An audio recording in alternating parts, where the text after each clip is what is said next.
And after playing with the T800 a bit, I was finally able to, didn't take too long, I was able to get his hand on the gun. And I got it positioned, I think, in probably the way I wanted to have it posed now. Love this figure, I love this figure. But we're going to move this guy aside. Today's toy spot, we're going to be having a look at, just pan this up, we're going to be having a look at NECA Terminator 2, Judgment Day, T800 Man or Machine. This is continuing along the three figures that I picked up from the overpriced expensive toy store that I just went to. We have a look at the packaging here. The packaging is the same as it was on the T800, nothing different on the cover. They've got the same poster from the Terminator 2 Judgment Day, T800 Man or Machine. On the back, same characters in the wave. However, they've got the picture of Schwarzenegger on the side here with his arm, his endoskeleton arm exposed, which looks rather nice. I'm looking forward to opening this guy up and having a closer look at the figure, because I think he looks awesome. And even, I don't know if the camera's seeing that, but the likeness on him is unbelievable.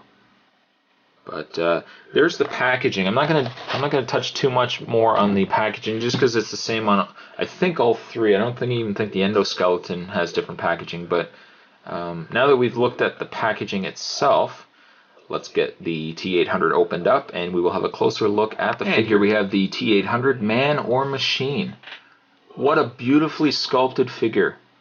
As much as I like the T800, which I'll bring in right now, as much as I like the T800 sculpt, I absolutely love the sculpt on this one.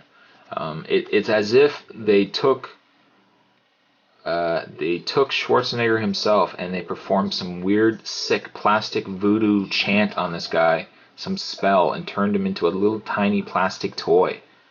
Look at the detailing on it. Unbelievable. Unbelievable. In the way of articulation on this figure, it's a little more limited than the other, just because of the additional sculpt that was done on the arm. But there's articulation in the head, a free range of movement. There we go. A little tongue-tied. There is articulation in the shoulder.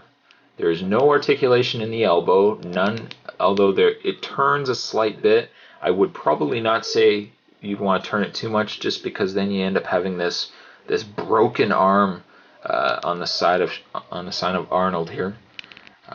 There is articulation on this hand as well, or in this arm. Nothing down here, although there is articulation in the hand. Very nice. But commenting again on the sculpt on the face is amazing. They also did an incredible job on the detailing of the arm. I don't remember it having this much blood on the arm when he did show Miles Dyson and his wife.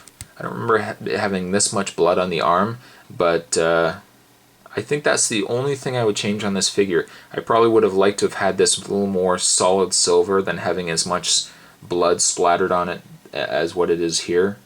But I mean, that's a small gripe. That's a small gripe compared to how nice this figure looks. Of course, this is the scene in the movie where first Sarah Connor is trying to kill Miles Dyson, and she's shooting through the window and shooting at his son. And well, she's shooting at him, and the son hits his ankle with the radio-controlled car, and then eventually Arnold and John get there, and they want to prove to Miles that Judgment Day is coming, so they give Arnold a blade, and they say, show him, and Arnold proceeds to, or the Terminator, I don't want to keep saying Arnold, but the Terminator proceeds to cut he slices his arm up the middle here, and then he pulls his arm skin off. And then while they're all shocked and he's moving his fingers, he says, "I want you to listen to me very carefully."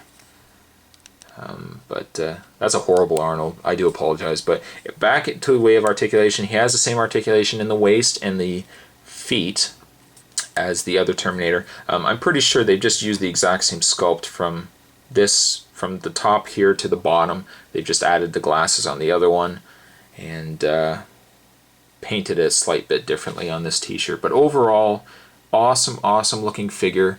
The one accessory he does come with is a handgun. I'm not quite sure the reasoning why they'd want to give you a handgun, just because this one scene doesn't, I don't think has any reason why you would need to give him a pistol, because he doesn't have a pistol during that scene. Probably inappropriate, but it would have been nice to give him a knife. Just like the knife he would have used to cut his arm. What would have been even one nicer is if they gave you a arm that you could kind of put off and you can put on him, and it was rubber and you could peel off the arm. But they probably wouldn't be able to get away with that. It might be deemed too inappropriate. But overall, it's a nice figure. I'll put the handgun in so you guys can see it. Overall, it's a really nice figure. I'm so glad I picked these three up. I can't recommend these guys enough. Definitely want to pick them up. Hopefully you can get them a little cheaper than what I got mine for. The other one was $22.99. This one was $22.99 as well. And if you ask me, it's a little too steep. Usually these guys should be about $14, $15. Usually it's like $14.99. But there you have a toy spot on the new NECA Terminator 2 Judgment Day figures. This one is the Man or Machine. And with that, I'll see you guys next time.